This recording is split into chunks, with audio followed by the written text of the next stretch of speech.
Alrighty, getting into set number 3 here. It's going to be on Frost, a TVZ, spawning in the bottom right from LiT eSports. It is their captain. Our reserve player is Edennil. And his opponent in the bottom left in pink from BornGo. Our Terran, this is ShineKO.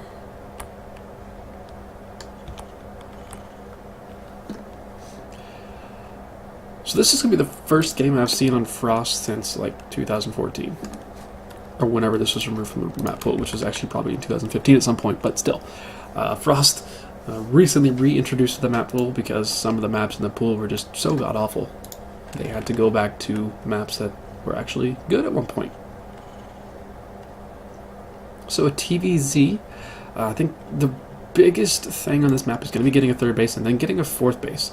The way these bases are set up out here, there's these two huge pathways into this base down here, and if you take the third in this location, there's this nice cliff behind your base, especially considering the fact that Terran have the medevac tank combo now that they can just lift up and scoot away.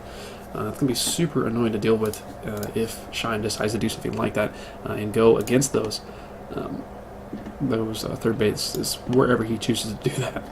Edennil is going hatch first here, to getting a gas into his pool. So he's playing pretty macro-oriented to start the game. He will have speed relatively quickly.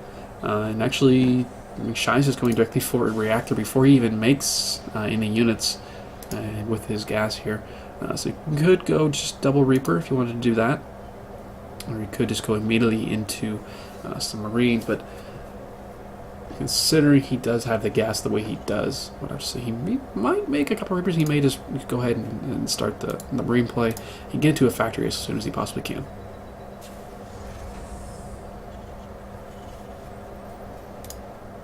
FCV is just chilling out over at this third base location, just making sure there isn't a super quick third hatchery coming up from our reserve player, which there isn't, but it's a nice thing to know. And just in a couple of minutes, Edennil is probably going to be looking to take that third base, so it's going to be a nice little scout off there. Well, unless the SCV runs away. There is going to be Marines here for Shine, so he's not going to be bothering with any Reapers. He's going to go directly into a factory, and he's going to be able to kill off, this Overlord. I don't think he's going to be able to get away with the two Marines coming out. An unexpected opener for a reserve player to think about. He's going to get that sniped off, which early wins here for our Terran player to start off this match.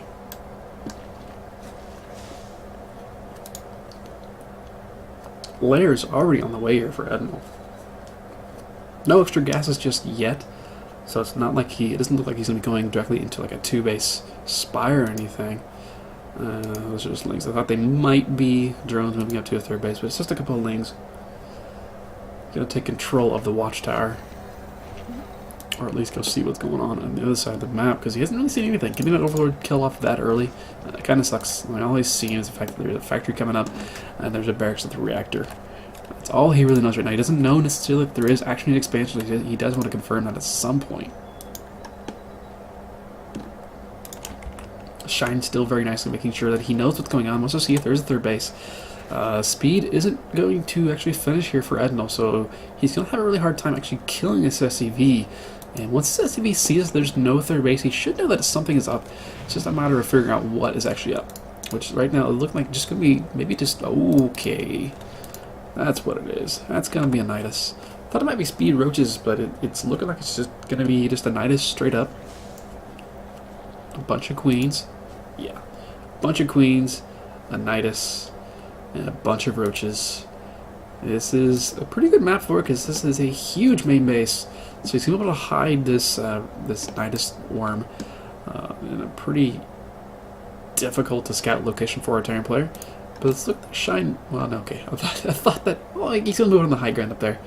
So he's prepared for an all-in, but he's prepared for an all-in at the front of his natural here. He's not really thinking too hard about the back area of his base, especially considering the fact that he killed that Overlord earlier in the game. Don't show. Oh, he shows the Overseer. It's kind of sad. I really wish he would not have shown the Overseer. That's alright though. He's going to throw down the Nidus directly on top of the production here, and a tank is actually directly in range of this Nidus already, and the second tank's going to be in range of it as well. He's already pulled all the CVs, So he's not going to get anything out of it. He gets a couple of queens out, but those are going to die immediately. So that is stopped immediately there for Edennil. He's not going to get anything done. And even Shine throwing in a third command center here. So he is quite nicely in the lead already. 31 workers to 27. I know I thought there would be another Nidus, but that is just a couple. Well, there's going to be another Nidus here. Does he see this one? He does know that it's there, I think. You can just barely see it. So this is, at least, it is pulling Shine's units all the way back each and every time. This Nidus is going to finish. He's able to get some units out of it. Needs to start transfusing. There you go. Let's get one transfuse down. So most are actually getting out of this one. But the two tanks here are such a big deal, and they're going to be picked up and be pushed back. So Edennil is making something happen out of this. Queens need to start focusing maybe on the medevacs themselves.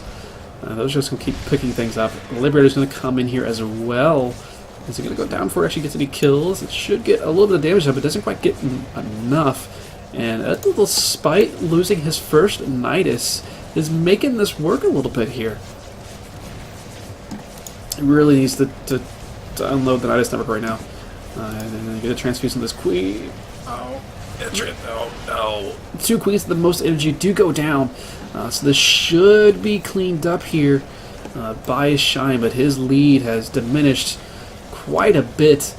And if he just unloaded those units a little bit earlier, he probably could have cleaned all this up. But as it stands, it looks like he may end up losing everything here.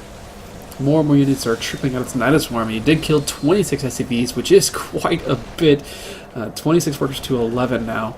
And this Nidus is going to go down finally. But at this point, Edennil could maybe put down a Nidus somewhere else and go for the front. He's going to put another Nidus. He's just going to put a Nidus in the main, and it's actually right on top of the tank. This may be difficult for Shine to actually see. Okay, he does see it now, so he knows it's there. Actually, throwing down the creep tumor. Okay, is there that much in this Nidus? Doesn't really seem like it. Yeah, he's not going to. He's at this point, Edennil's kind of just throwing units away. He's going to try to get on top of this tank. It's going to get picked up there. Really nicely there by Shine, so he will keep that tank alive at least. This is still such an annoyance to deal with for our Zerg player. No third base still here for Edennil, and he's still just going for this. He's still putting units in the Nidus network. Yeah, I think he's probably just waiting. As soon as Shine moves away a little bit, he's going to throw down another Nidus network. I mean, he does have vision pretty much everywhere. Oh wait, he doesn't have vision of the creep anymore. Never mind, he lost the tumor.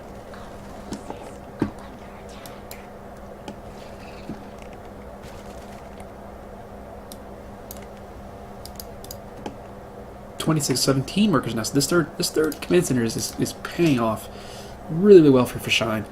He's catching up in workers. I mean, his army isn't that poor right now. He does have a tank. He's got some Marines. Does he have? Oh, he doesn't have stim. He doesn't have combat shield right now.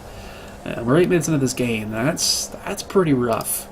He's got some Liberators coming in now. He's going to want to throw out another Nidus. Is Edennil ever going to stop the Nidus play and actually expand? Apparently not.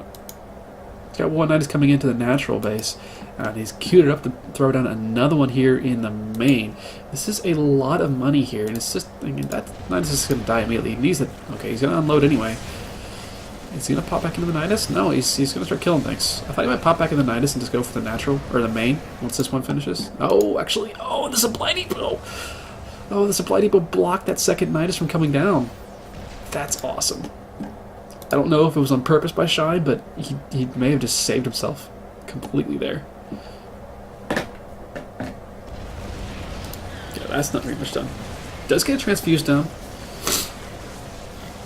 Tank is still shelling away. Does have another Nidus. He has another Nidus coming into the natural base again as a backup. That's a lot of units. There's nothing but one tank left over now. Is there any other army here? There's a Liberator somewhere, but the Liberator's actually in the natural, trying to defend it. And Edennil is avoiding the Liberator shots a little bit. One more tank does come out and get sniped off pretty much immediately. And that may be the end here for our Terran player. He's going to leave. He did leave, but I do remember Edennil said that after the game they talked to each other, and he did say GG. So momentary. I mean, when that happens, that's no fun. It sucks to lose like that because he held so well initially, but Edennil he didn't give up. He didn't give up the all-in. kind of taking a page out of a Protoss. If the first all-in doesn't work, just keep all-inning until it works. So that is going to put LiT up 3-1. Going to put them at match point now here in the semifinal match. Your next matchup is going to be a gold TVZ. Be back in just a bit with that.